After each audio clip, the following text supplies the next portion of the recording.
Tabales vous présente aujourd'hui la bobine de fil Alien Wire de chez Demon Killer.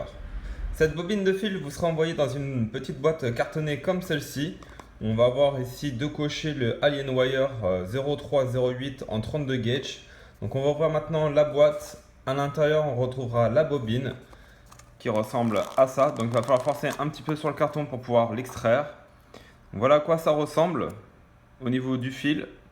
Et en dessous de la bobine, on aura un sachet plastique pour la protection. On pourra retrouver ici une petite pelote de coton pour pouvoir effectuer ces coils.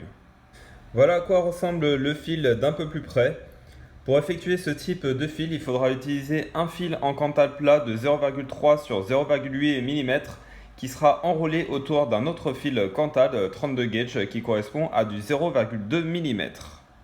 Ce type de fil sera utilisé notamment pour faire du subbaume, donc pour faire de gros nuages de vapeur.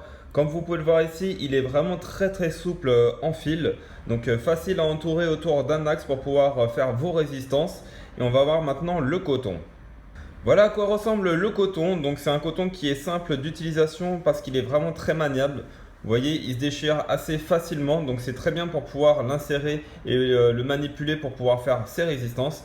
Donc là, j'ai effectué une résistance en simple coil en Alien Wire. Je vais vous montrer combien de spires sur quel axe j'ai fait et je vais y insérer du coton à l'intérieur. Pour le test, donc j'ai fait un simple coil, j'ai fait 5 tours sur un axe de 3 mm comme vous pouvez le voir ici. Ça va me donner une résistance comme indiqué ici de 0,36 ohms. Je vais utiliser 70 watts car sur ce genre de fil, il va falloir monter en puissance. À 70 watts, on va voir comment il chauffe.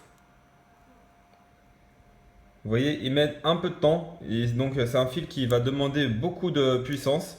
Donc là, je vais l'augmenter un petit peu. Je vais le mettre par exemple à 90 watts et je vais réessayer l'opération.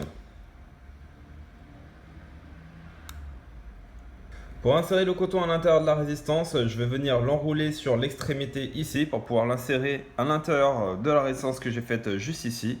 Vous voyez, je le mets à l'intérieur, je viens le tirer ici. Une fois que c'est fait, vous voyez, vous devez avoir un petit peu de jeu en tirant le coton, mais pas trop. Il faut vraiment qu'il touche à l'intérieur des spires en 360. Et après, qu'on n'a plus qu'à découper le coton sur les deux extrémités et le ranger à l'intérieur du dripper. Je vais venir maintenant donc couper le coton. On va couper surtout la partie ici qu'on a vrillée pour pouvoir l'insérer, car le liquide ne va pas circuler de façon correcte à l'intérieur. Et ensuite, je vais venir mettre le coton à l'intérieur. Donc il faut mieux le passer en dessous du coil, comme ici, pour pouvoir avoir un coil aéré. La même chose de l'autre côté, comme ceci.